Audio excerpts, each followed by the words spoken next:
presentar brevemente a José Antonio Ramos, que é profesor de Dereito Penal da Universidade da Coruña. Bueno, aparte un investigador, polo que vemos da súa experiencia, pois con unha bagaxe impresionante, sobre todo, bueno, pois vemos tamén que exploran pois novos métodos de investigación moi interesantes. En concreto, interesounos moito coñecer que ele é autor dun, bueno, non sei se presentaste xa, a semana pasada, recén presentado un libro que ten por título Política Criminal, Cultura e Abuso Sexual de Menores. Neste libro, pois, o que fai é analizar a reforma do Código Penal en materia de violencia contra persoas menores de idade. Bueno, pois, despois do relatorio de Sonia Bacaro, no que vimos cales son as condicións necesarias para que o testemunho infantil se recolla con calidade, con garantías, e en que medidas se cumple coa reforma da legislación do ano pasado, pois agora vamos a pasar a este outro relatorio que nos vai ilustrar sobre en concreto, sobre os delitos contra a inmunidade sexual infantil. Gracias, Estrella. Buenas tardes. Como siempre corresponde en este tipo de actos, lo primero es agradecer a RAM, a la asociación, al Concello y a todos los que de un modo u otro han hecho posible esta jornada y las jornadas anteriores, todas las jornadas sobre el maltrato infantil. Me ha presentado muy brevemente Estrella. Yo solo voy a añadir una cosa, que lo digo siempre que vengo a congresos o actos de este tipo. Yo fui investigador principal de un proyecto de investigación financiado por la Xunta de Galicia sobre abuso de menores. Y hago siempre la precisión de que no es que hayamos trabajado solos, que cada uno de nosotros encapsulado, sino que esto era un proyecto en el que había psicólogos, había antropólogos, había sexólogos, en fin, éramos cada uno de una rama distinta. Entonces, gran parte de las cosas o de las conclusiones que yo les pueda trasladar hoy no son exclusivamente mías, sino que son de un trabajo en equipo, y es justo reconocerle a los compañeros de mi proyecto que me han enriquecido. Porque si hay un tema, casi todos los temas, se necesita gente desde distintas perspectivas. Pero el tema del abuso de menores es uno de los que, por excelencia, si uno no entra en contacto con personas que se dedican a distintas ramas del saber, uno no se entera absolutamente de nada. Porque cada uno se centra solo en su campo de batalla, digamos, y al final es imposible encajar todas las piezas. Yo, aunque por razón de edad, les voy a contar un pequeño secreto universitario. Bueno, no es un secreto exactamente. La tradición universitaria dice que la persona de más rango en los congresos abre y así se va sucesivamente hasta el último. Entonces, yo que por razón de mi edad he sido muchas veces el último, y siempre hay compañeros mayores en edad y en rango que le pisan a uno su ponencia, yo me acostumbré a hacer un leve esquema a bolígrafo y luego a lápiz voy anotando cosas que dicen los anteriores para irlo enlazando y no quedarme sin cosas que decir. Yo no tengo tantas cosas del lápiz de la intervención de la compañera que ya no sé si hablar de lo mío, de lo otro o de todo un poco. Soy además consciente de que el mundo del derecho es particularmente cansino y que podemos ser terroríficamente aburridos. Entonces, yo lo que quería hacer era no solo centrarme en lo que es la regulación de los delitos, que ya ven que el tamaño del Código Penal es una cosa bastante consistente, entonces a lo mejor resultaba demasiado árido, sino aminorar un poco la parte que yo le iba a dedicar a cómo ha quedado el Código Penal y añadir cosas que quizás les pueden servir para darle un contexto a la intervención de Sonia y quizás la intervención de Felisa incluso, y cuáles son mis conclusiones personales sobre este tema, que es un tema muy complejo. Y yo voy a empezar haciéndoles una salvedad. Miren, los juristas venimos a este tipo de actos como al matadero un poco. Y venimos al matadero porque yo creo que hay un problema global, que es una idea que a uno se le saca enseguida en cuanto pisa una facultad de Derecho, que es que la ley sirve para algo. No se lo digo como provocación, no les digo, la ley no sirve para nada. La ley literalmente no me imagino ninguna hipótesis en la que pueda solucionar absolutamente ningún problema cuyo origen sea social. Punto. No me imagino ninguna capacidad de la legislación para modificar nada. Hace muchos años, porque les decía que yo estuve acostumbrado a ser el Benjamín de todo congreso, pero bueno, yo ya llevo muchos años en esto, hace tanto como 15 años, yo intervine en un congreso en Salamanca en el que criticaba ferozmente la política antiterrorista del gobierno. Entonces, me lo recordó Sonia por su mención a los estomatólogos, que a lo mejor para un problema del estómago se necesita un estomatólogo y para un problema de la cabeza se necesita un neurólogo. Y después de criticar la política antiterrorista del gobierno en aquel momento, un señor del público me dio un poco la réplica, preguntó un par de cosas y luego añadió: bueno, vale, ¿y usted qué propone para acabar con ETA? Y yo le digo: mire, yo es que soy penalista, yo analizo el Código Penal, yo veo cómo reaccionamos frente al terrorista y si lo estamos haciendo bien o mal. Ni un penalista, ni mucho menos ninguna ley que usted se pueda imaginar puede acabar con ETA. Y añadí: yo es como si fuese un estomatólogo, un penalista es como un estomatólogo. Yo analizo enfermedades. Usted me está preguntando por un restaurante donde comer. Yo trabajo sobre el estómago, pero no hablo de qué se debe comer, yo hablo simplemente de sus enfermedades. El derecho, la ley, es muy peculiar. El proceso penal es muy peculiar. Yo no vengo a defender la ley, ni mucho menos. De hecho, tengo malas noticias para Sonia, porque yo he tenido oportunidad de estudiarme el Estatuto de la Víctima, no solo no sirve para nada, sino que nos deja peor. Ahora voy a hacer una mención a por qué es peor. O sea, no es que esté mal, es que es peor. Técnicamente es peor. Es que el proceso penal es una cosa muy oscura, miren, porque el proceso penal, esa maquinaria terrible en la que uno se pone delante de un montón de personas que dicen cosas absolutamente incomprensibles vestidos de negro, regula una parcela muy concreta del Estado, muy oscura y muy terrible, que es el poder que tiene el Estado de coger a una persona e ingresarla en un centro penitenciario durante muchos años. Y esa estructura y ese poder y ese muy delicado momento en el que vamos a decidir si una persona ingresa o no ingresa, le da la forma al proceso. El proceso penal español es horrible, pero tiene un sentido. A mí me gustaría, antes de empezar con lo de los delitos, me gustaría dar un par de pinceladas, no para defender en absoluto cómo se hacen las cosas en el proceso penal, que tiene como parte una víctima menor de edad, sino para situar por qué algunas cosas se hacen como se hacen. Digo que hemos quedado peor porque hasta ahora no existía ninguna regulación sobre qué hacer cuando hay un menor víctima del proceso, qué hacer en el sentido de cómo vamos a proteger esa posición muy particular que tiene un menor en un proceso, no en cualquier proceso, sino en un proceso que lo tiene a él como la persona que ha sufrido un delito, pues un delito muy grave. El Tribunal de Justicia de la Unión Europea, ya por el 2005, no les voy a aburrir, se lo juro, allá por el 2005, en un caso de estos nombres de casos, que ya suena a nombre de caso Pupino contra Pupino, que ya suena como algo de película, el Tribunal de Justicia de la Unión Europea dijo que se estaba haciendo mal, que se estaba haciendo muy mal, y que hubiese o no una legislación pertinente sobre el caso, se tenía que tener en cuenta dice literalmente, la especial necesidad de protección que tiene un menor. Y sobre esta base de esta sentencia, el Tribunal Supremo y muchos otros tribunales españoles utilizaban, más allá de lo que decía la norma, utilizaban un artículo de la Ley de Enjuiciamiento Criminal que permitía, en caso de muerte inminente o enfermedad muy grave de un testigo, tomarle un testimonio antes del juicio y que ese testimonio valiese para después en el juicio.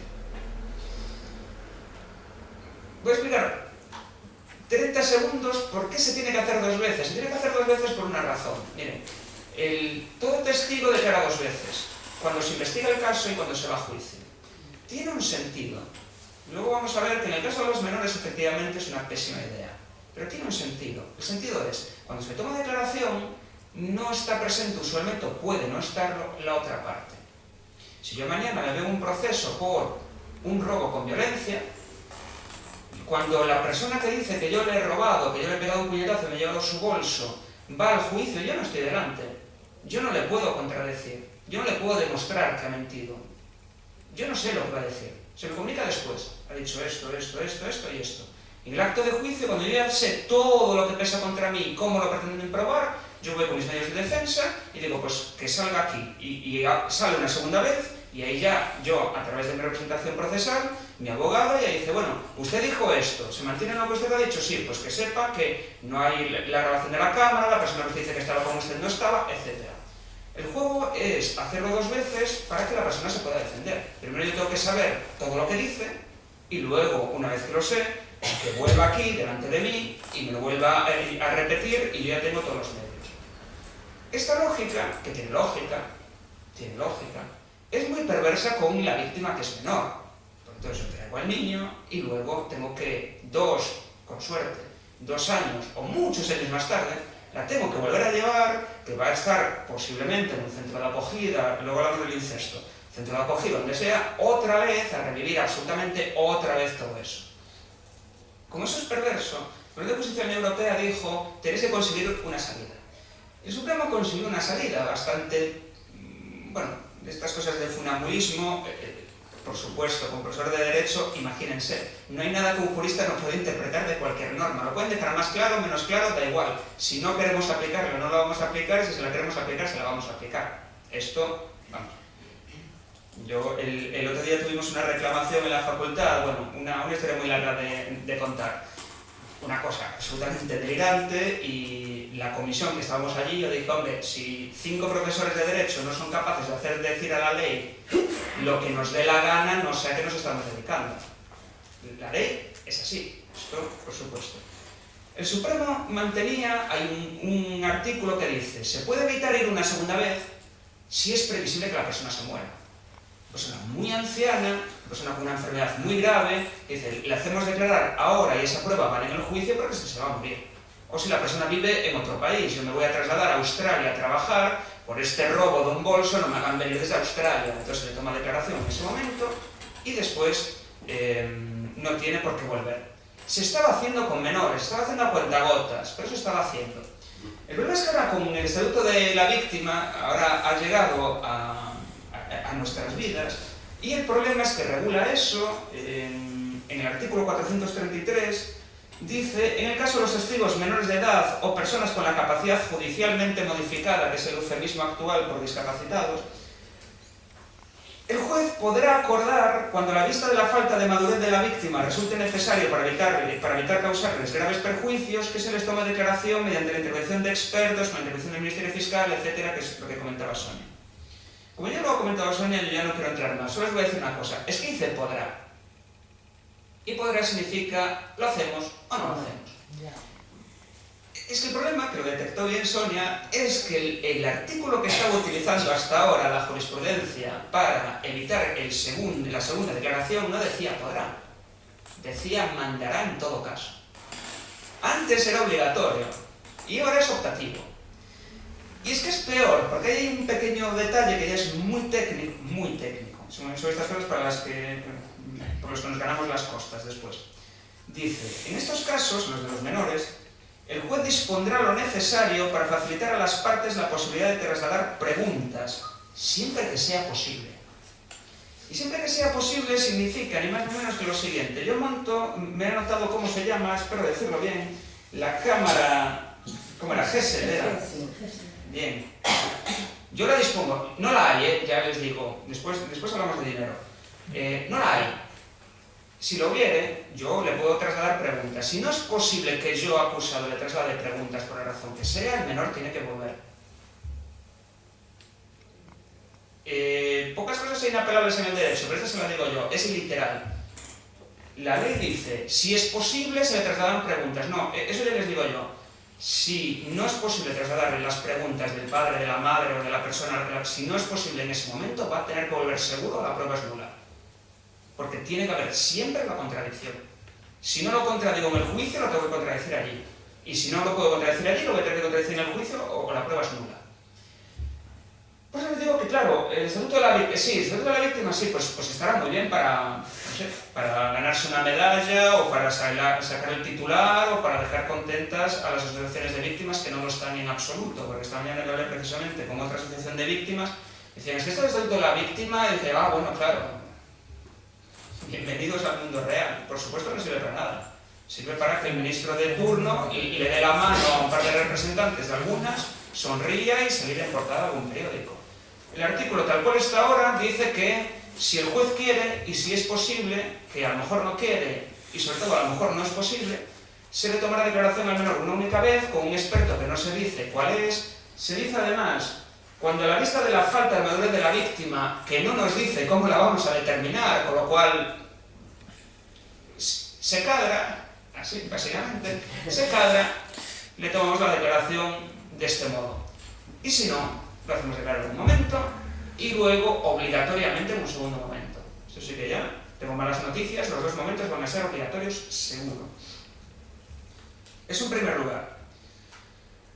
El derecho es así. Después hablamos del derecho para que no se piensen, claro, salen de aquí, claro, tienen un profesor de derecho y no salen de aquí diciendo que el derecho no sirve para nada, entonces es que no me gano bien el pan, porque es la primera cosa que tienen que saber. Miren, en otra maniobra de estas de marketing estupenda, a la que nos tiene acostumbrado el legislador, se reformaron en 2015 los delitos sexuales contra menores. Se reformaron muchos, se reformaron todos los delitos sexuales, y se dejó una situación que, respondiendo a la pregunta que hacía Estrella al comienzo, decía, vamos a ver si hubo una mejora de derechos. No, en absoluto. Suponiendo que el Código Penal pueda llegar a suponer una mejora de derechos de algo, lo cual es muy discutible, desde luego no lo han hecho y no lo han hecho bien. No lo han hecho en absoluto bien. Voy por partes y les digo que no voy a ser nada cansino, Yo solo quiero que queden claras las dos ideas fundamentales, sobre todo expresarles un poco cuáles son mis conclusiones sobre este tema, que es un tema muy complejo. Bien, la reforma estrella fue la elevación de la edad de consentimiento de las relaciones sexuales de los 13 a los 16. Hasta ahora, la edad de consentimiento de relaciones sexuales, el consentimiento válido, la edad a partir de la cual un menor podía consentir válidamente relaciones sexuales, eran los 13 años. Se alega, y es una verdad a medias, se alega por el legislador hay que subirlo a 16 porque el Comité de la ONU para Derechos del Niño dijo que había que elevarlo, lo cual no es cierto. No es cierto. En el informe lo que dice es nos sorprende que la edad sea muy baja. No dice que haya que subirla. Miren, el tema de la edad de consentimiento es un tema muy complicado. Muy complicado. Es tan complicado que entra en una cuestión que es muy problemática, que es el momento en el que las sociedades, al menos las occidentales, desgajaron la sexualidad de la procreación. Hasta muy avanzada la historia, hasta mediados del siglo XIX, en este país, como en cualquier otro país europeo, las personas podían consentir relaciones sexuales a partir del momento de la pubertad.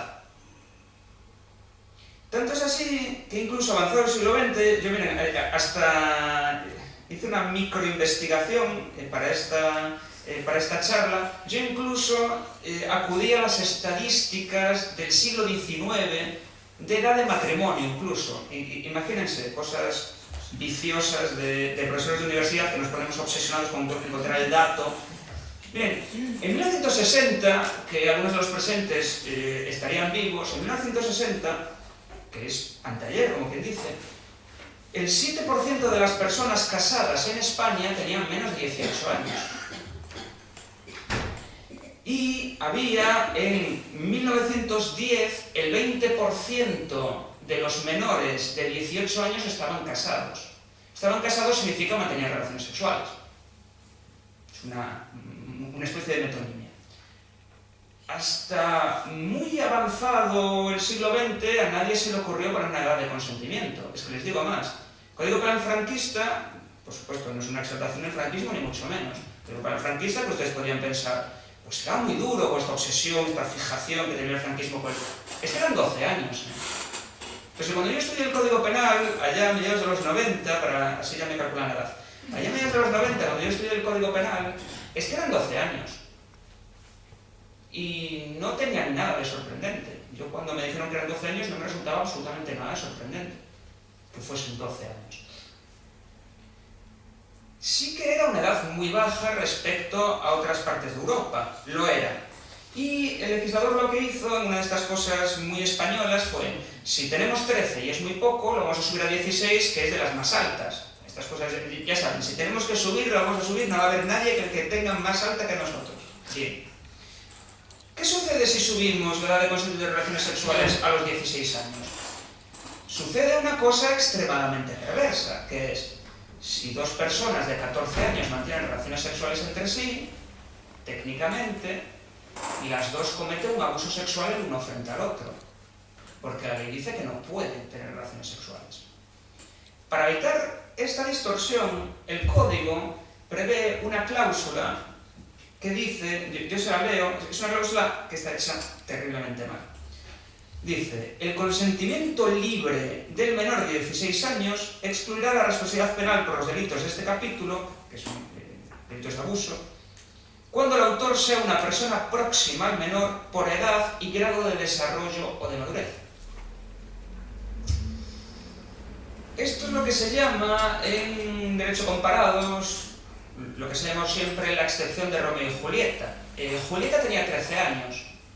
Luego nos hemos acostumbrado a ver Romeo y Julieta con Laurence Olivier, con su barba y todo. No, Romeo y Julieta tenían 14 Romeo, 13 Julieta. Y no era una obra en absoluto escandalosa en la época de Shakespeare, ni mucho menos, imagínense. 13 años eran púberes, imagínense ustedes qué problema había, ningún problema. Estas cláusulas lo que establecen es, la edad es 16, por debajo de 16, solo si es entre ellos. La idea básica es, lo que no puede ser un adulto. Entre ellos es normal, pues que con 14, 15 años, con 13, bueno, pues ya saben ustedes que esto de la llegada un poco a la actividad sexual, pues va un poco por personas, por culturas, en fin, es una cuestión bastante compleja. Entonces la idea era, por encima de 16 que hagan lo que quieran, por debajo de 16 solo si es entre ellos. El caso es que está expresada muy mal. No está expresada muy mal porque sean, en fin, burros. Está expresada muy mal y yo creo que está expresada mal a propósito. Porque lo que dice la cláusula, le repito, es el consentimiento hace que no haya delito. Si son dos personas similares por grado de edad y de desarrollo o madurez. Y ahí, miren, tenemos tantos problemas que les voy a bloquear, les voy a bombardear con problemas. Primero, ¿qué es edad próxima? ¿Un año? ¿2? 3, 4, 5, 15 y 18, 15 y 19, si es mayor de edad no vale, porque no dice un adulto, vale cualquiera. 15 y 18 son próximos. 14 y 11, 14 y 12, 14 y 17, porque tampoco dice que haya una edad por abajo, por eso tampoco lo dice. En la regulación anterior, por eso les digo que las reformas en las leyes hay que hacerlas con cuidado y el legislador no las hace con cuidado, digo más.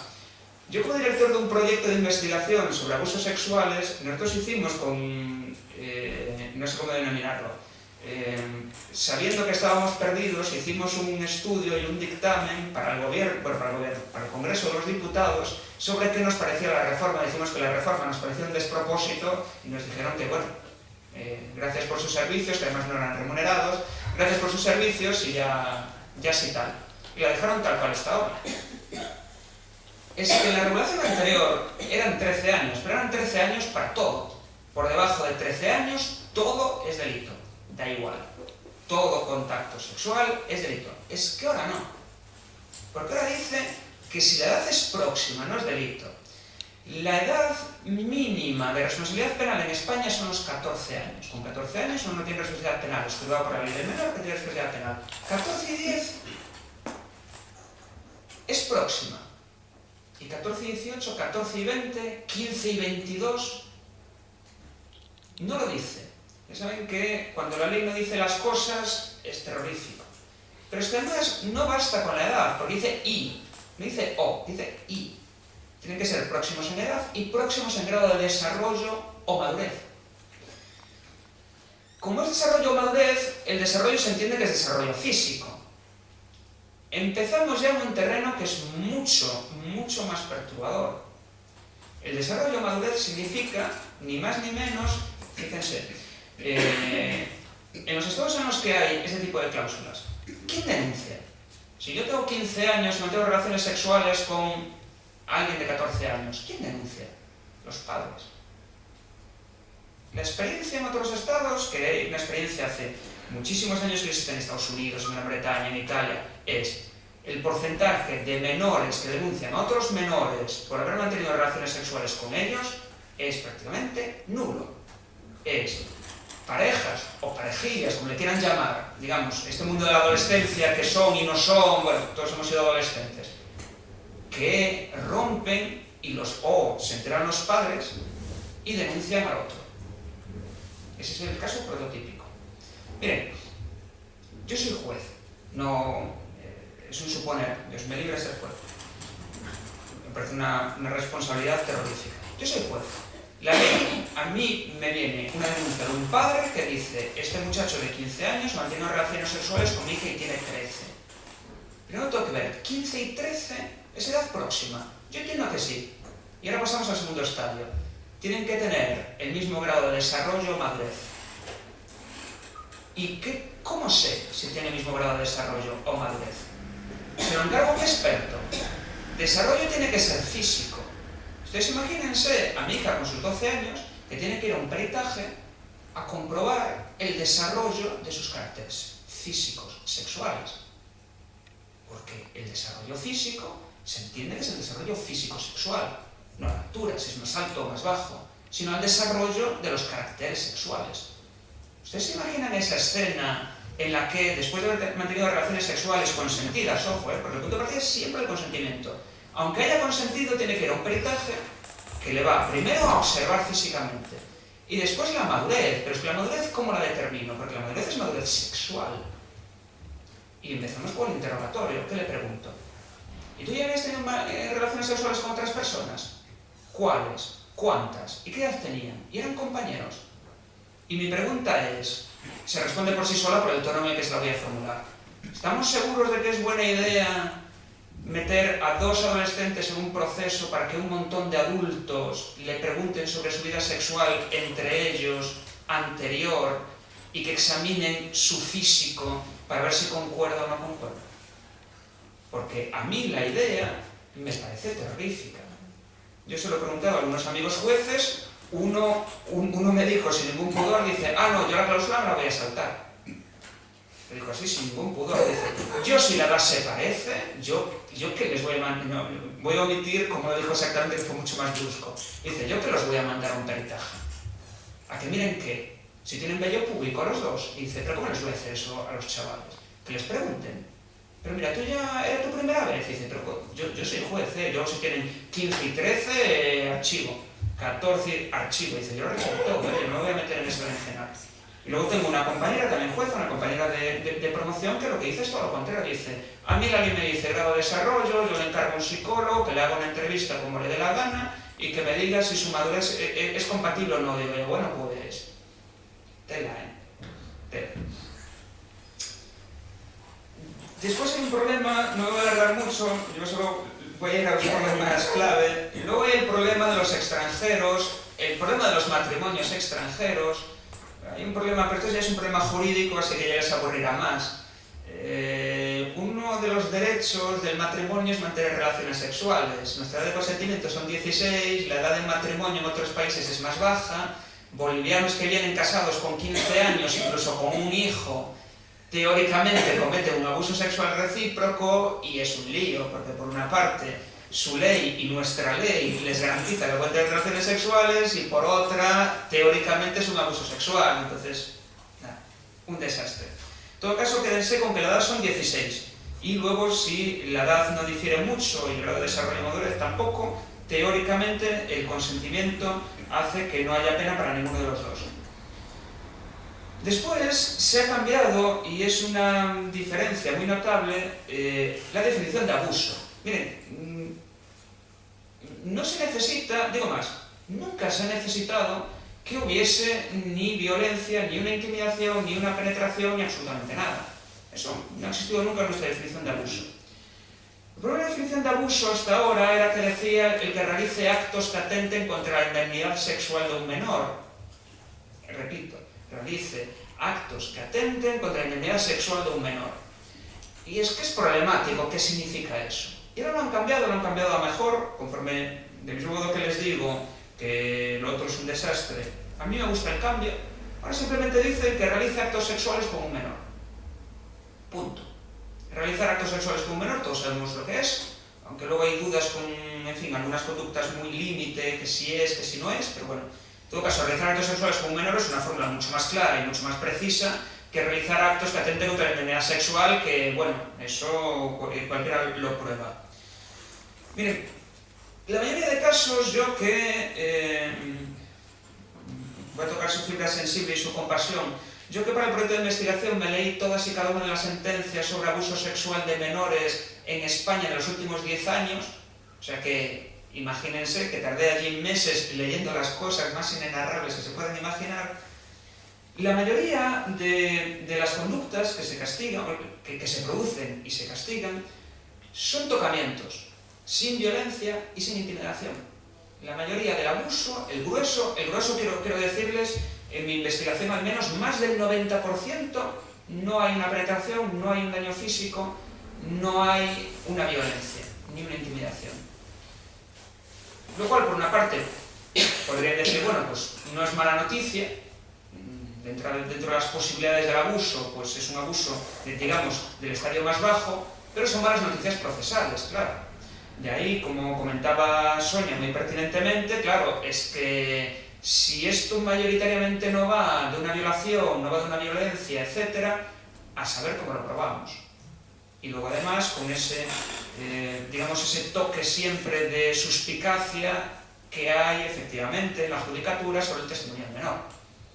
A mí no se me evalúa, yo que no he sido jamás testigo en un juicio, Dios me libre también, ya ven que no puedo ver la administración de justicia absolutamente ni en pintura. Dice la maldición gitana, peritos tengas y los ganes. Yo si fuese testigo en un juicio, un robo, unas lesiones, qué sé yo, en una prevaricación de alguno de mis compañeros, a mí nadie me manda un psicólogo para ver si mi testimonio es creíble. La idea de que un testimonio de una persona no vaya a ser creíble y que un experto tenga que determinar si va a ser creíble o no, es una idea muy extraña, ¿eh? Lo decía de una manera quizás un poco más suave Sonia, y lo digo de una manera mucho más brusca. Es que es un prejuicio terrorífico decir, pero es menor, sí, bueno, vamos a llamar a unos expertos que nos digan. A mí nadie me pregunta, ni me pone un psicólogo para ver si yo estoy capacitado para decir la verdad. Se da por supuesto que si uno supera los 18 años es capaz de decir la verdad y si no tiene 18 años no. Prejuicio, una idea terrible. La mayoría del abuso, como les digo, es un abuso, digamos, de tocamiento, fundamentalmente. Mayoría absoluta y aplastante familiares, por supuesto, y conocidos del menor, que por otra parte, si les sirve también el dato para ver hasta qué punto la familia es un factor criminógeno terrible, el 75% de todos los niños asesinados son asesinados por sus padres. No solo es el abuso, es todo. La mayoría de asesinatos de niños, los niños matan a sus padres. Las probabilidades de que un desconocido rapte a un menor, abuse de él y luego lo mate son muy bajas. Las probabilidades de que una pareja en divorcio, el padre un día mate a los hijos en común y luego se intente suicidar, es una dinámica, vamos, de manual de criminología. Eso se da continuamente. Yo cuando era mucho más joven y tenía más ganas de estas cosas tétricas, participé en un proyecto de investigación para ver qué cosas sórdidas hacemos los penalistas. Un proyecto de investigación de la Unión Europea sobre asesinatos dentro del ámbito de la familia seguidos de suicidio del autor. Imagínense las cosas que tuvimos que ver. Y el caso prototípico era ese. Padre que mata a los hijos en común y luego se intenta suicidar. No lo consigue y es juzgado. La familia es criminógena, es profundamente criminógena. En mi investigación, gente fuera del ámbito familiar o educativo, y luego hablo del ámbito educativo, era en torno al 3%. El 97%, se lo digo al revés, el 97% eran padres, tutores, tíos, abuelos, profesores, monitores de tiempo libre, etcétera, etcétera. Yo quería hacer una precisión a Sonia. El incesto como tal existe en pocas legislaciones, es cierto. Que el abuso sexual cometido por un familiar tenga más pena existe en prácticamente todas, por ejemplo en la española. En la española, un abuso sexual cometido por un padre es un abuso sexual de menores agravado por parentesco. No solo el padre, sino también toda la familia. Y es que es peor, esto es como el estatuto de la víctima, que no existe el incesto, ¿no? Sí, en algunas legislaciones existe con ese nombre, incesto, y es atenuante. Esa es la mala noticia. En los estados donde existe un delito de incesto, el delito de incesto tiene menos pena que el abuso por parte de un desconocido. Existen muchos estados de los Estados Unidos. Si yo pruebo que es mi hija, tengo menos pena. Menos pena. Y dirán ustedes, ¿qué lógica tiene? Pues hay sentencias de la jurisdicción de los Estados Unidos que lo afirman. es que es un ámbito distinto, es que claro, causa menos daño, imagínense, causa menos daño psicológico. Después si a alguno de los presentes les interesa, yo les puedo enviar sentencias, las sentencias son una cosa absolutamente maravillosa.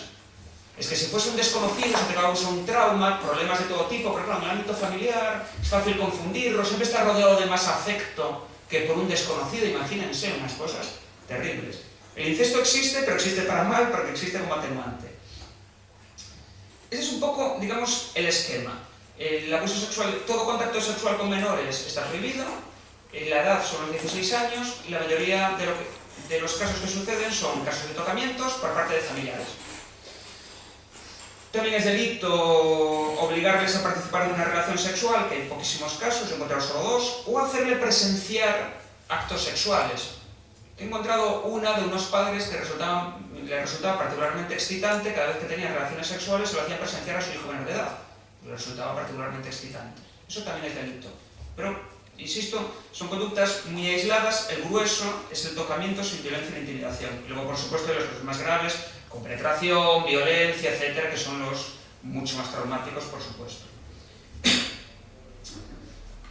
Por último, para cerrar un poco qué delitos hay el delito de ciberacoso, que en realidad son 2 delitos. Miren, menores, sexo e internet es una combinación que ya se pueden imaginar, vamos, explosiva. De nuevo, hemos hecho alarde, no solo en la legislación española, sino en la legislación de toda la Unión Europea, de no habernos enterado de absolutamente nada. Entonces, en el 2010 se introdujo un delito, en el 2015 se introdujo otro, para intentar castigar las conductas relacionadas con sexo, con menores y con internet. Y son un desastre, ambas. La primera castiga, con pena de prisión, contactar a un menor por internet con vistas a cometer un abuso sexual sobre él y realizar actos, dice el delito, materialmente tendentes a conseguir encontrarse. Miren, la estadística de la Unión Europea es que la realidad es muy terca, la realidad es muy terca. En la Unión Europea, un estudio afirma que el 25% de los menores de 16 años alguna vez han tenido un contacto de tipo sexual por internet. Es decir, algún tipo de conversación de tipo sexual, algún tipo de propuesta, en fin, conversación subida de tono, etcétera, etcétera. 25%. De ellos, solo un 9% quedó en persona con la persona con la que había contactado. En Estados Unidos es en torno al 19% y también la estadística es más o menos la misma. Es que la realidad es muy terca, nunca es literalmente, nunca se ha producido un abuso. Nunca. Que se haya probado al menos. Insisto que en derecho penal combatir contra la realidad es bastante complicado. Literalmente nunca se ha producido. Es decir, existen contactos, internet está muy sexualizado, luego les diré, toda la sociedad está muy sexualizada. Que es parte del problema es ese.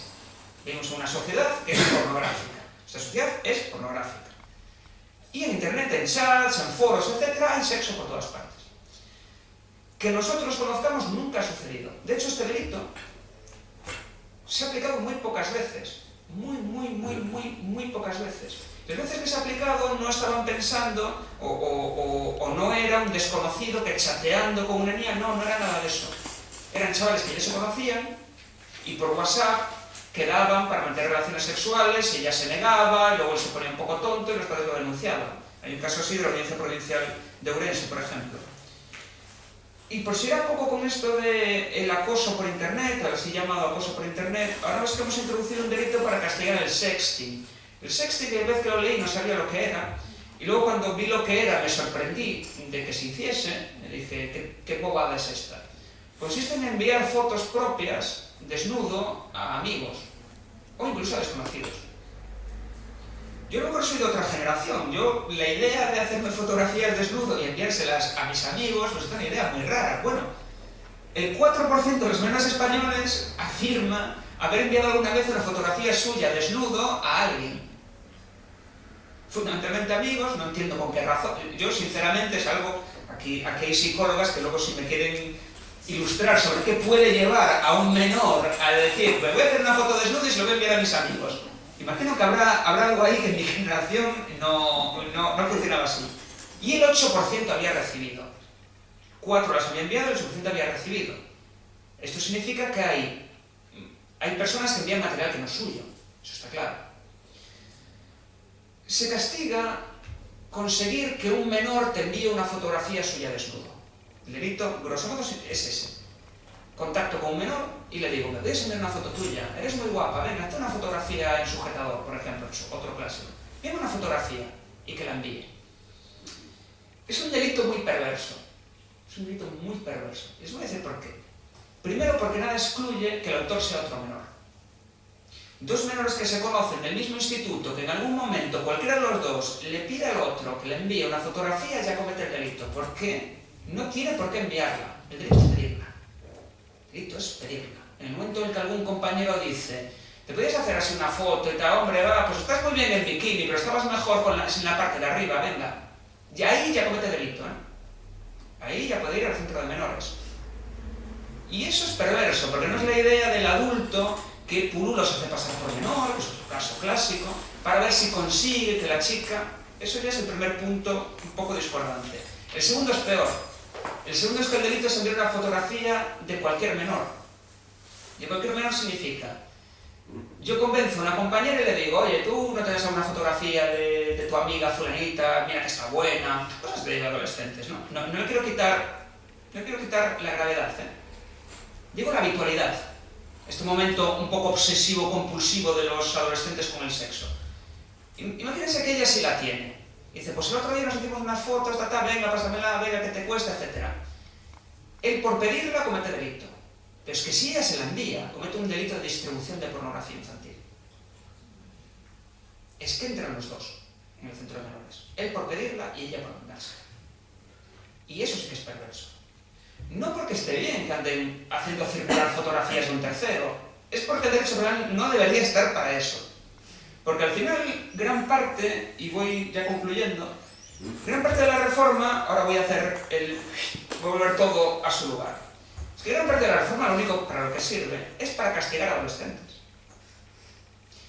La pregunta que hacía Estrela es, ¿han mejorado los derechos de los menores? Cero. ¿Me han escuchado decir algo que mejore la vida de las víctimas? Absolutamente nada. Es más, es que los controla más. Las conductas nuevas que hay son conductas que en la realidad criminológica las cometen solo adolescentes. Es decir, vamos a ir más control, vamos a averiguar más qué hacen, vamos a controlarlos más, vamos a castigarles más. Con esto del sexting, y visto, insisto, que el 4% de menores españoles afirman que han enviado fotografías, porque eso queda en un círculo relativamente cerrado de grupos de WhatsApp de adolescentes, institutos, etc. Pero si hacemos un control serio por parte de los adultos sobre qué circula por ahí, es que un 5% de la población por debajo de los 18 años la vamos a meter en un centro de menores por hacer distribuir fotografías de menores. Y yo pienso que el Código Penal no está pensado para eso. Está pensado para crear una esfera, digamos, de ámbito de sexualidad de los menores y dejarlos tranquilos en ella. Y evitar la interferencia del mundo adulto. Esa debería ser la idea. Y no, en realidad vamos a meter no solo vamos a impedir que el adulto se meta en su vida sexual con su sexualidad adulta, sino que además vamos a meter al adulto a controlar lo que hacen entre ellos. Y me parece bastante problemático.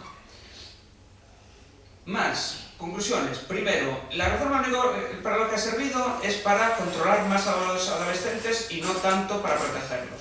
Dos, se aumentan las penas exponencialmente, ¿eh? Es que el delito de abuso, en el peor de los casos, tiene 15 años de prisión. ¿Es una buena idea que tenga 15 años de prisión? No. Y esto es una cosa, no me quiero meter tampoco en el campo de la psicología. Yo jueces conozco muchos, por mi profesión, claro está. Si un juez sabe que le pueden caer 15 años y no 5, la reacción natural, y a las pruebas me voy a remitir porque voy a examinar la estadística, va a condenar menos. Porque funciona así. Se ha introducido también en 2015 la cadena perpetua. Mi teoría va a haber cada vez menos condenas por asesinato. Porque si el juez sabe que esto va de la cadena perpetua, se lo va a pensar 2 veces, o 3, o 4, o 5. Si yo estoy al 90% seguro de que hubo el abuso, pero si son 15 años, a lo mejor no le condeno a los 15. Y si fuese una pena inferior, funcionaba mucho mejor. Esto es psicología de los jueces. Cuanto más alta es la pena, más reacios son a condenar. Después, ¿de qué sirve aumentar las penas, crear nuevos delitos, etcétera, si no tenemos prevención? No hay una legislación de prevención, no hay protocolo de ningún tipo, no hay una estrategia, no hay una táctica, es que no hay nada, no hay ninguna estrategia. Uno coge el Código Penal, la Ley de Enjuiciamiento Criminal y dice, vamos a ver, ¿cómo protege España a sus menores? De ningún modo. O sea, con las leyes, desde luego, de ningún modo. Y es que además, por eso les decía, Cámara Gesell, no la va a haber, ya se lo digo yo, no hay dinero. Fin. Punto. No la va a haber. Expertos, sí, cursos de formación, sí. Espérense que no lo van a conseguir. O sea, no hay dinero, ni tampoco interés, dicho sea de paso. Después, no sirve de nada la ley si es contracultural, y nuestra cultura es una cultura de abuso. Mi libro, no quiero hacer publicidad, mi libro se llama Política Criminal y Cultura del Abuso de Menores. Hay una cultura del abuso. Y eso significa el abuso, más o menos, grosso modo, es igual en todas partes del mundo. Sea Noruega, sea Zimbabue, cada uno tiene sus propias peculiaridades, pero se abusa de menores en todo el mundo, en todas partes. Somos la sociedad con diferencia que más ha sexualizado, vamos, de toda la historia a los menores. Las revistas de menores, las revistas de adolescentes, son sexo puro. Las actrices menores están erotizadas, la ropa de menores está erotizada. Toda la sociedad es una inmensa burbuja de sexualidad que dice, esto todo es nuestro mundo y ahora no lo hagáis. No permitáis que nadie entre. No, somos una sociedad esquizofrénica. Somos una sociedad esquizofrénica. Lanzamos a un mundo pornificado a nuestros menores y luego pretendemos hacernos los santos. Porque es nuestra manera de enfocar en la minoría de edad y la sexualidad la que conduce al abuso. La conduce completamente. Y sobre todo porque el abuso, y ahora sí que concluyo. Miren, el abuso, si algo me ha quedado claro de todo esto, es que el abuso es una cuestión de poder. Decía Oscar Wilde, hombre muy sabio por otra parte, que todo en el mundo era sexo menos el sexo. El sexo era poder. El sexo es poder. Por eso se da en la familia, por eso se da en los centros, por eso se da con los profesores. El problema, o gran parte del problema del abuso de menores, es el problema de que nuestros menores no tienen poder. No están empoderados, de ningún modo.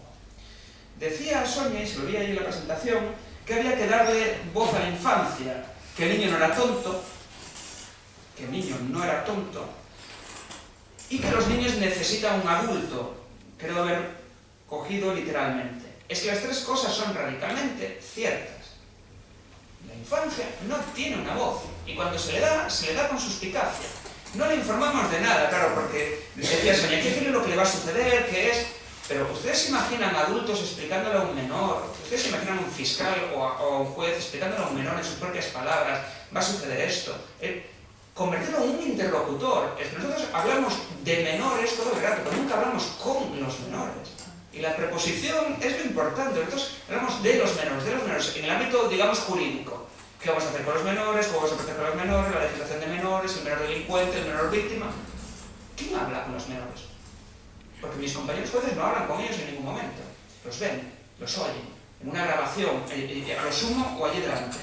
Hay que empoderarlos, hay que tratarlos no ya como una víctima, hay que tratarlos como un interlocutor. Es que son un interlocutor. Y ser un interlocutor significa, ser un interlocutor y no nos da la gana de creérnoslo. Hablo de la sociedad, no hablo solo de los juristas, no voy a tirar solo contra el mío, voy a tirar contra todos los tejados. Es que nuestra sociedad no está hecha para menores. Está hecha para conseguir someter a los menores a nuestros dictados de adultos, a nuestra manera de ver el mundo. El concepto de testimonio es un concepto adulto. El concepto de inocencia es un concepto de adulto. El concepto sexo es un concepto de adulto. Y así sucesivamente.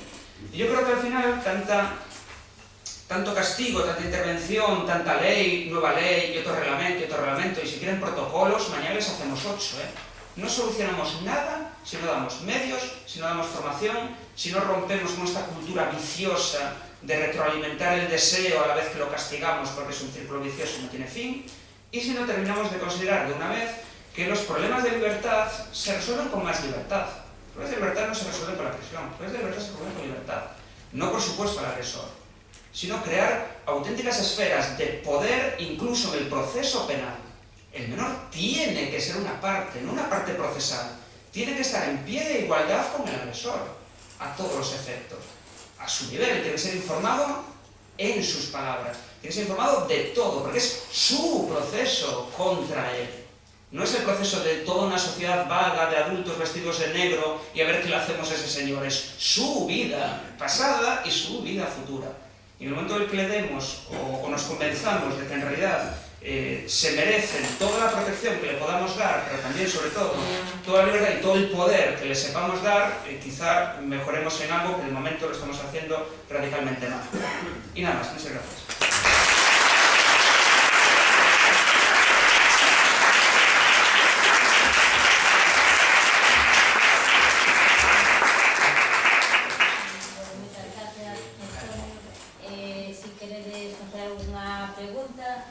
Sobre este tema. Yo quiero preguntar, ¿cómo se define indemnidad sexual? ¿Cómo se define o cómo se definía? Bueno, no existe más esa palabra. ¿No? En ámbito menores no.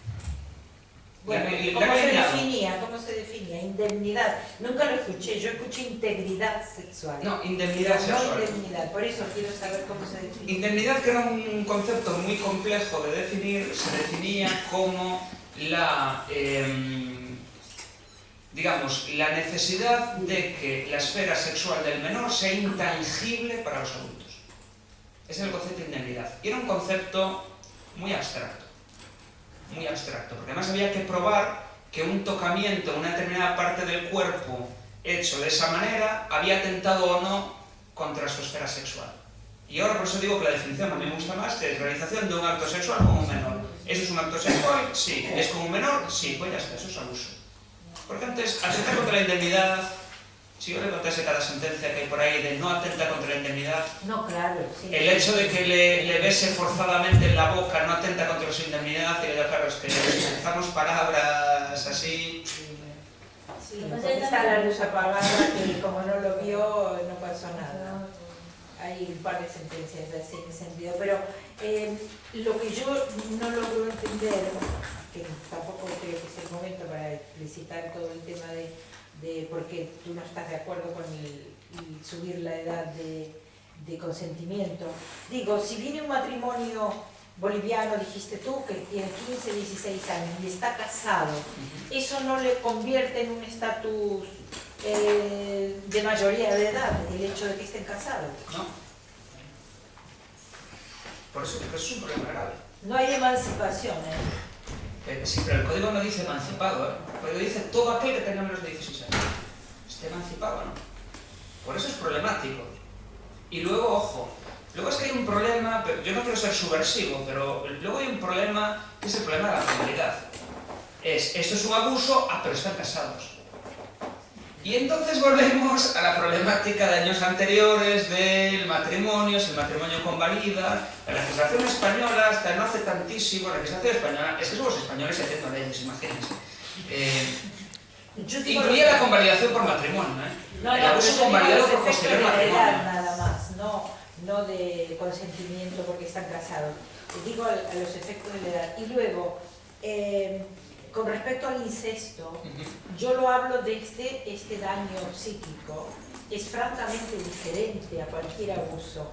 Luego está la perversión del legislador, si eso lo hace como un atenuante o lo hace como un agravante, pero eso es otra cosa.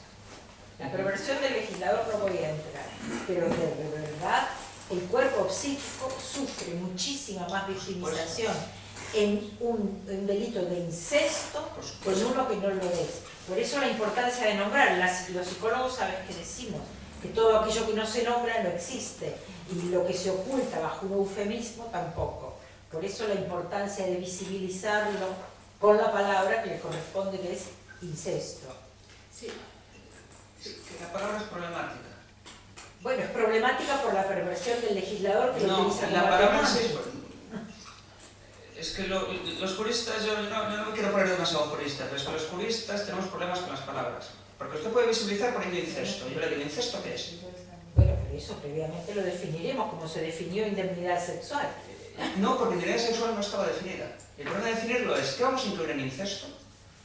Bueno, insisto, eso, todo acto contra la sexualidad, todo acto de sexualidad adulta contra un menor a su cargo con vínculo biológico, etcétera, etcétera, Claro, etcétera. entonces empezamos. La pareja, ¿Qué? la pareja no padre biológico, ni casado, Que ni cumpla la pareja de función hecho. no, esto está muy bien definido en los países que de verdad, no sé en qué estado de Estados Unidos esto es un atenuante, pero hay países que es un agravante. Sí, por Con lo supuesto. cual, En el nuestro es un agravante, el agravante de parentesco. no, pero no se llama incesto, se No. llama, por eso, agravado por el vínculo, Eso como es. existe en otros países. Pero aquellos que tienen la figura jurídica de incesto, muchos países, es un agravante, los pocos que lo tienen. Con lo cual ahí está muy bien definido lo que es.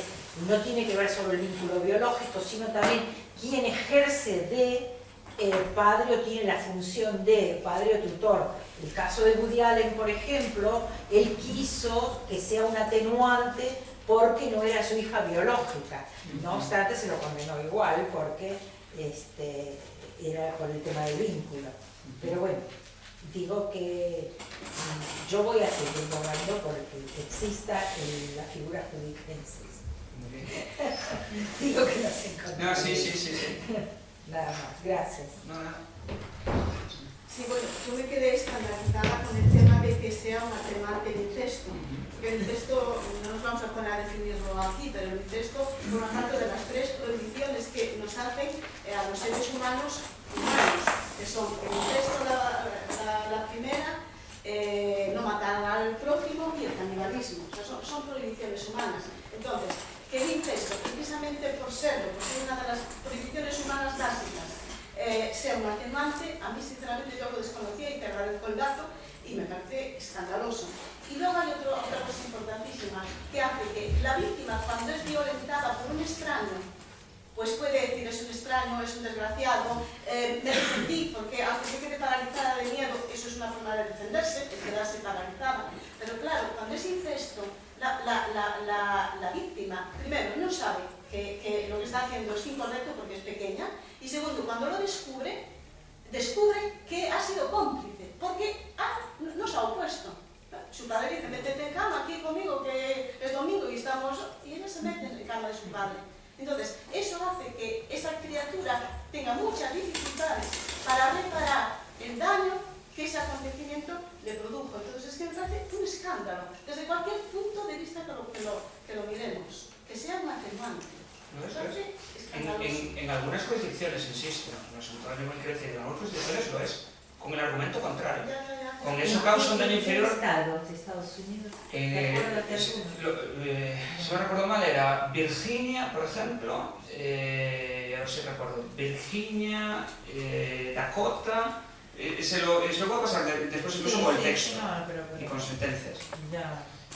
De todos modos, efectivamente es una prohibición clásica, pero el no matarás también... Sí, que se haga no significa que no forme parte de las prohibiciones que nos humanizan. Ya, pero quiero decir, matar, el Código Penal Español, Sí, hay... se mata. No, el Código, digo, hay no una, hay hasta 3 maneras de matar y que sea lícito, En legítima defensa, en estado de necesidad, en cumplimiento de un deber. En legítima defensa puedo matar. Yo en estado de necesidad, y vuelvo al canibalismo, en estado de necesidad puedo matar. En un tiroteo con la policía puede abrir fuego, puede matar. Esto de las prohibiciones, Sí, pero prohibiciones absolutas en derecho penal no hay, Pero prácticamente. yo lo que quiero decir es que desde el punto de vista psicológico... Pues eso vamos. Cuando una persona se ve en estado de necesidad y come a otra, porque cuando el accidente Por de su padre supuesto. lo hicieron, eso fue para esas personas lo más traumático Por supuesto, que les por pudo supuesto, pasar. por supuesto. Y hubo personas que no lo superaron. Y hubo personas que Por dijeron, supuesto. prefiero morirme a comer carne humana. Por supuesto. Quiere decir que es muy traumático eso para el ser humano. Por supuesto. Igual de traumático es tener relaciones relaciones sexuales con el padre. Pero faltaría más, claro. De hecho, en nuestro código penal es agravante, claro, está grabado para el parentesco. Faltaba más, claro. Unha pena que haxa, digamos, unha separación tan grande do ámbito penal con respecto das creencias e do que forma parte da sociedade, non? Porque se no ámbito, por exemplo, un psicólogo ou unha psicóloga define perfectamente cales son os principios éticos, morais dunha sociedade, non debería ser tan difícil, non debería ser tan impermeable, non? O dereito penal respecto a eses temas. É que aí, claro, é un tema estructural. É que o dereito penal non é o reflexo das conviccións sociais, é o reflexo de unha cuestión un pouco... é o reflexo de o poder político que quere castigar e por qué.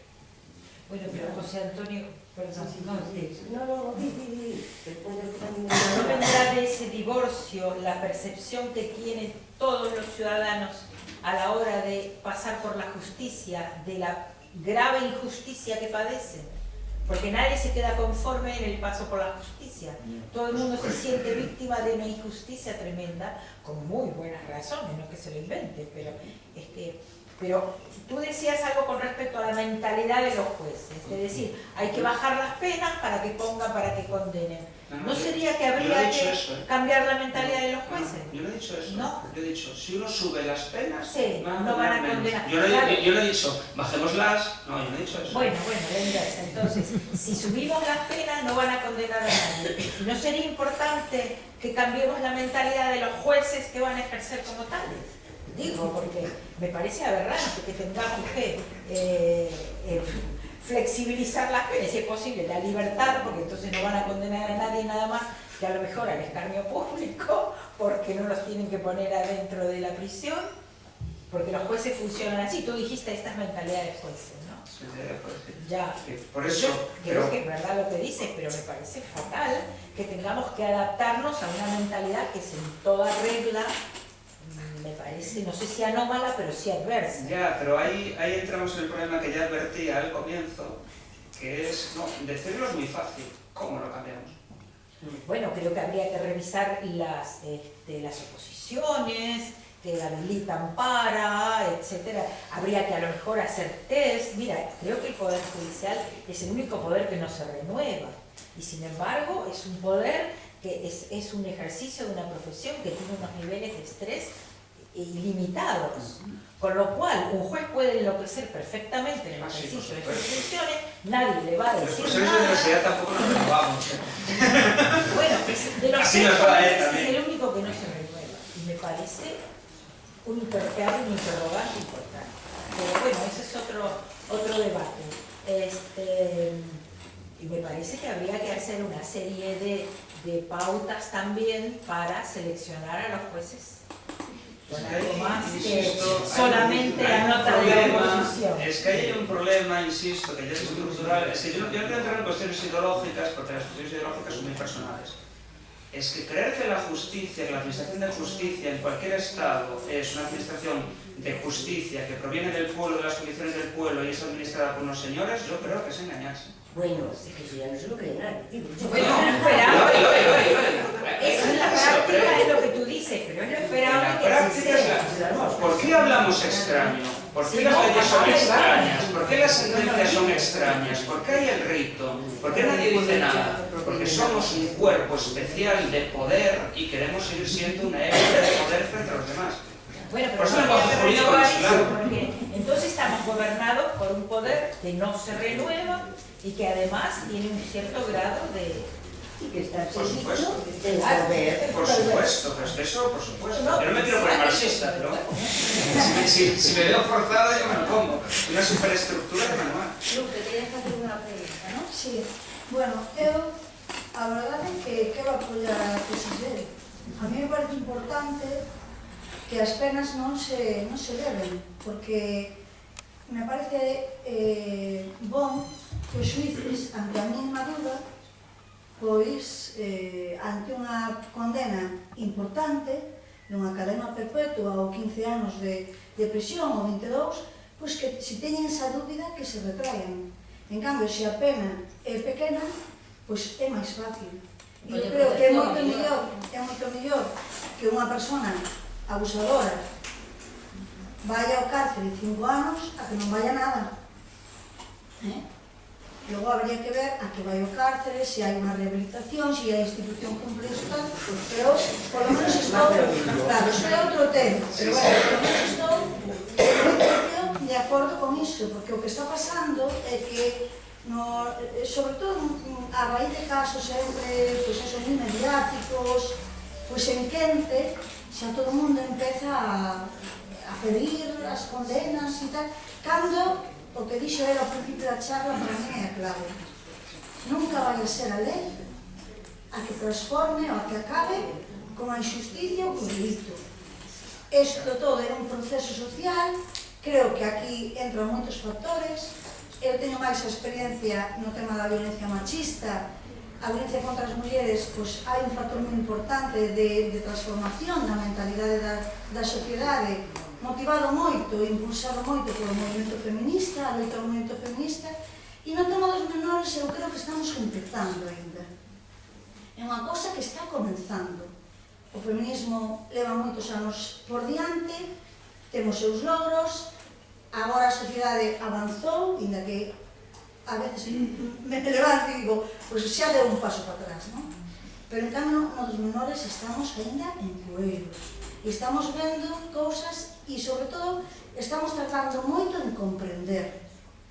E ti antes falaches de que a nivel familiar pois son os casos porcentualmente máis graves e máis abundantes, non? Que estadísticamente son os maioritarios.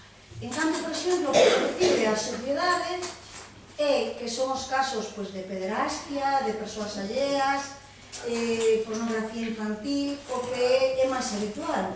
E agora acabamos de dar unha estadística cando realmente o que se nos está dicindo polos medios de comunicación pois que é a pederastia, o delito contra os menores máis habitual. Eu creo que entender fenómenos como, por exemplo, da pederastia, entender por que os fillos e as fillas son obxeto de castigo da parella nunha relación machista, non? Todo iso é un proceso de comunicación, de educación, de tal, e eu a responsabilidade da xusticia a veces un poquinho máis localizada, non? Independentemente que este de acordo aquí con Sonia, pois eso, que parece que é un poder que non se pode nunca tocar, non? E o que está pasando, eu creo que eso o pode explicar moito mellor Estrela Camín, o que está pasando coa xustiza, en este caso a aplicación do SAP, por exemplo, a aplicación da terapia da amenaza contra as nais, non? Eso todo a xente ten que coñecelo e a sociedade ten que coñecelo e a xudicatura ten que darse conta de que non pode continuar por ese camiño ou separar da xudicatura aquelas persoas que perpetúen esas condicións, non? De facer condenas en ese sentido ou aplicar esas medidas. Moi brevemente, que sei que tarde así. Unha das partes do proxecto era o exame dos medios de comunicación e ver que noticias daban de abusos sexuais. Eran sempre igual. O pederastia en Ciudad Lineal, toda esa xente. A idea de trasladar a un outro descoñecido, pedófilo, perverso, enfermo, a idea de abuso é para evitar pensar en quen abusa. Porque non abusa un outro, abusamos nós. Abusan os pais, abusan os mans, abusan as parellas, abusan os monitores, os educadores, ou me incluir no por a miña banda, o meu cupo é por educador.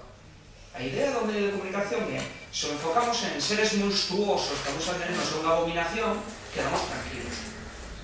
É auténtica política, política nas familias. E unha vez nun congreso un pouco así duro, dice unha, que podemos facer contra o abuso de menores? Eu dixen, pois mire, para empezar, entrar totalmente no ámbito familiar, que é o último ámbito intangible da sociedade.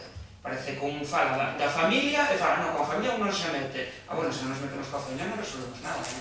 O problema non é o pedófilo. O problema non é o pedófilo, en absoluto. O problema é a familia e todo aquel que ten poder sobre os filhos. Ese é o auténtico problema. Despois, É moi raro que un xuiz sexa apartado da carreira por este tipo de cuestións. Pero hai casos, O xuiz Calamita, hai anos, que era xuiz de familia en Murcia, se non lembro mal, era un proceso de adopción, a ver se me acordo ben, por parte da nova parella muller dunha muller, era así, verdad? Sí, sí. El pediu unha peritaxe psicolóxica para ver se era conveniente, etc. Pediu unha. O gabinete psicolóxico dixo parella estructurada, ben, todo perfecto, e negouse a adopción. Porque dicía que nun ambiente homosexual, como vamos criar a esta rapaza, Dios mío, etc., etc., e foi apartado da carreira. Hai casos, moi poucos, claro, se me din cantos casos hai de xuíces apartados respecto do global que debería, bueno, claro, pero profesores de universidade tamén, profesores que explican nas clases cousas terroríficas, igual libertad de cátedra, así, porque eu teño un profesor de filosofía do dereito que un día falou dos 90, fume da súa clase porque empezou ¿por que estas asesinas feministas que piensan que los niños que asesinan en el aborto son suyos? Entonces, filosofía do dereito, collo el disco que non vou aprender nada. Unha última pregunta, perdona, si queres a volta, porque senón nos eternizamos. ¿Crees que a seguridad de las legislaciones vaya en relación con el nivel de democracia de los estados? Y después, si hay algún estado en el planeta, una legislación modélica en este tema que se está hablando. A ver, aí hai un problema ten que ver coa democracia, por suposto. Os países de democratización tardía, como pode ser España, son países con unha legislación penal un pouco deficiente, por falta de cultura democrática. Faltanos cultura democrática. Faltanos cultura de loita social. Xente nas rúas combatendo contra unha lei que considera injusta, aquí podemos agardar, vamos a morrer.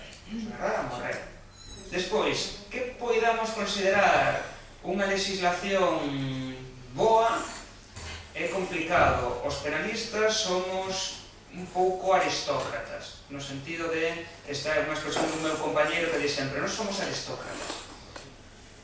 O que nós consideramos unha legislación penal óptima é profundamente antidemocrática, no sentido de, en Irlanda existe a cadena perpetua. A cadena perpetua revísase aos 7 anos. Se aos 7 anos considerase que está reinsertado ou que non ofrece un perigo para a sociedade, vai fora. Así matará un ou matará 20.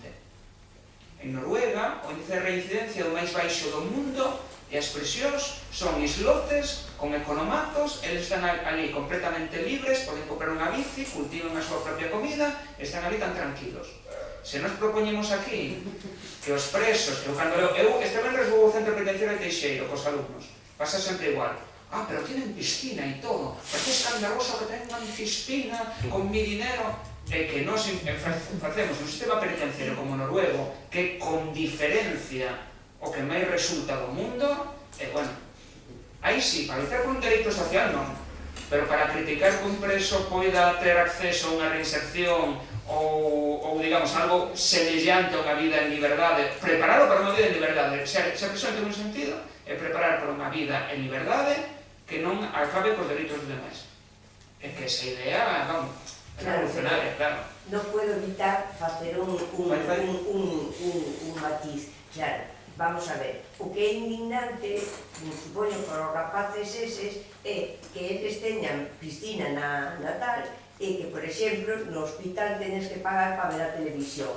Quero dicirte, que non teñas ningún, que haya moita xente en unha situación moi complicada e moi difícil, claro, esa é a cuestión, porque a mí é perdón que teñen piscina, pero independentemente de eso, tal como está a sociedade, que a xente está pasando auténticas calamidades, pois claro, de repente choca, que os tengan piscina e que tú tengas que pagar la televisión en el hospital.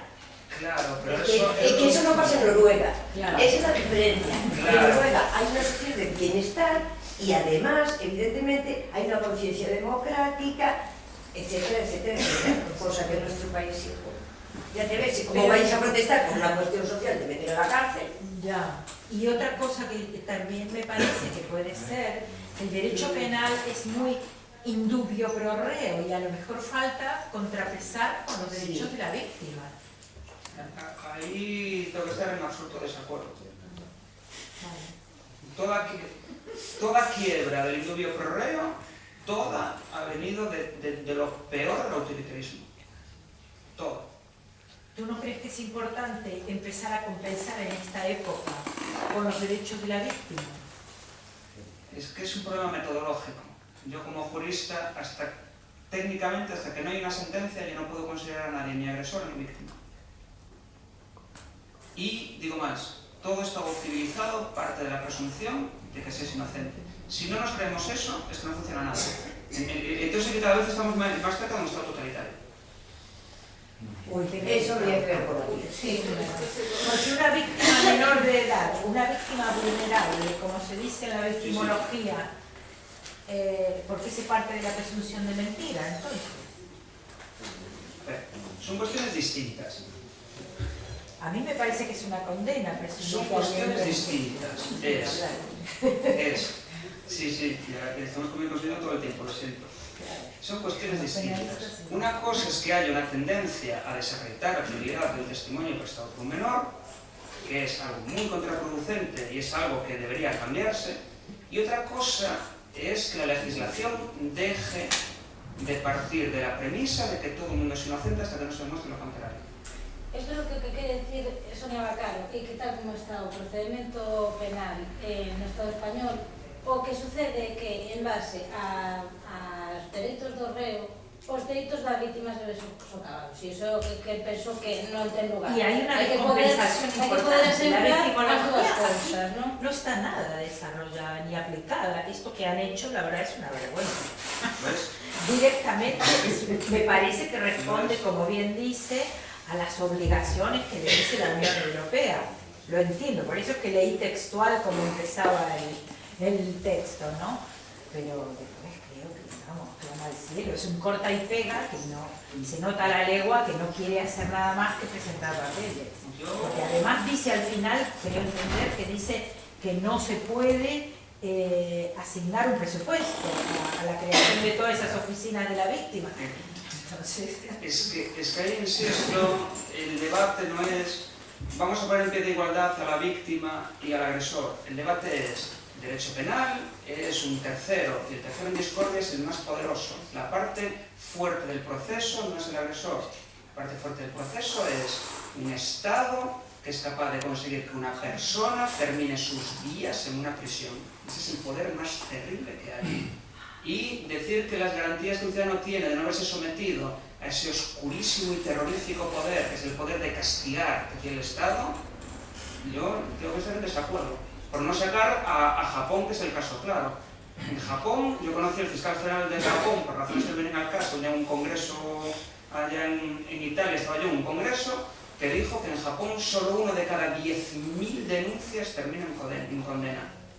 Solo si hay una prueba directa, evidente, clara y no indudable, porque de ningún modo se condena a alguien. Eso es el exceso. No, o sea, es decir, hombre, a ver, entre el blanco y el negro hay una gama de grises. si usted me pregunta en qué gris estamos, quiero decir, yo creo que nuestro proceso penal y nuestro código penal es menos de lo que a mí me gustaría que fuese garantista. Menos. Y creo que no se respeta nada la presunción de inocencia en este país. Esa es mi opinión. Ya No las podemos víctimas, polemizar. o sea, introducir los derechos de la víctima es ir en detrimento del reo. En absoluto. Ah. Bueno, mira, son las 8, Sí, sí. estás fallando terroríficamente como moderadora, entonces, única pregunta de Víctor y después nos vamos al café. Por favor. Non é unha pregunta, eu dos datos que eu teño nos anos 90 dos estudios do profesor Hernández, Carpintero, nos fala de que hai unos niveis de incidencia sobre abuso sexual infantil de un 20% sobre nenas e un 15% de nenos. Posiblemente eses datos, non sei se están actualizados, pero posiblemente estén xa desactualizados. Posiblemente a incidencia sexa superior. Teño o actual ese que. Teño o actual ese que. Sí, Os dois son o 19% mulleres e o 16% homes. Ben, entonces eu penso que estamos ante o maior problema do orden público deste país. Eu creo que non hai un delito que se genere tan número de víctimas. Estamos falando posiblemente de miles de persoas, non? Estamos falando de 15% de nenas, de 15% de nenos, eu non sei. Perdón, no, pero esos son datos de causas denunciadas. No, esos son datos de autorreferencia, de autoevaluación de los menores. No, en causas no, en causas son muy... ¿Pero son datos denunciados o son encuestas de victimización? Encuestas de victimización también. Encuestas de victimización, de denuncias son infinitamente menos. Eu entendo evidentemente que estamos ante un problema de orden público por lo menos un grave. Non sei se é o primeiro, pero por lo menos debe ser un dos primeiros. Non creo que sean tantos delitos que generen tal cantidad en número de víctimas. Si evidentemente coñecemos esos datos que son científicos, que son estadísticos, que se fan sobre adultos, se a administración coñece todos esos datos, é totalmente incomprensible porque non se dota de medios pues, para corregir esta situación. Si non se fai, é que hai unha cultura de protección do que gasta. Es decir, si non se pode entender. Es decir, se hubiera tal número de asesinatos no país, se hubiera tal número de, no sé, de fraudes, estafas bancarias, o no sé, se dotarían de medios legais, de personais, para evitarlo. Pero por qué? Si somos conscientes y científicamente sabemos que este delito genera tal cantidad de número de víctimas, porque non se dota de medios, de protocolos, de xueces especializados na materia, de quendas de oficio, por exemplo, para delitos contra a infancia. Entonces, ¿por qué? Porque non hai ese interés. Non hai interés porque penso que ten que haber unha cultura que, desde logo, non vai dirigida á protección do menor. Estou en parte de acordo, en parte de desacordo, pouco galego. En parte de acordo, efectivamente, como decía, hai unha cultura de abuso, absolutamente unha cultura de abuso. Absolutamente. Digo máis, claro, que hai poucos delitos, pois hai un xa, que é a violencia contra a muller. Era tan tonte, non había absolutamente nada. E agora o hai, e na lei hai moitas cousas, hai medidas ainda por implementar, e ainda sen orzamento, e sen absolutamente nada. Imos pouco a pouco. E os temas sensibles que tocan aspectos troncais, culturais, como pode ser a violencia contra a muller e a violencia contra os menores, vamos últimos sempre. Porque atacar contra nos mesmos. O legislador o sabe perfectamente. Quen maltrata a muller tamén o sabe. Son os que máis se autojustifican, os que non queren ir aos cursos, os que nos cursos din que non ten ninguna importancia, etc. Unha problemática moi concreta. En iso estou de acordo. Se non estirpamos a cultura, non facemos nada. Estou en desacordo en que unha cousa a enquisa de autovictimización, outra cousa o número de denuncias. Se facemos un xulgado específico para abuso de menores, cantos casos ten o ano? Pouquísimo. Porque o nivel de denuncia é baixísimo. Isto quero dicir... Pero non tiene que ver con eso. Que o maior problema, evidentemente, do abuso sexual é, primeiro, o grado de incidencia enorme por que estamos vendo. Segundo, o pouco que chega ao xulgado. E terceiro, o pouco que chega ao xulgado como é tratado. Eu teño un anterior, que o estudio de incidencia non é. Falamos así.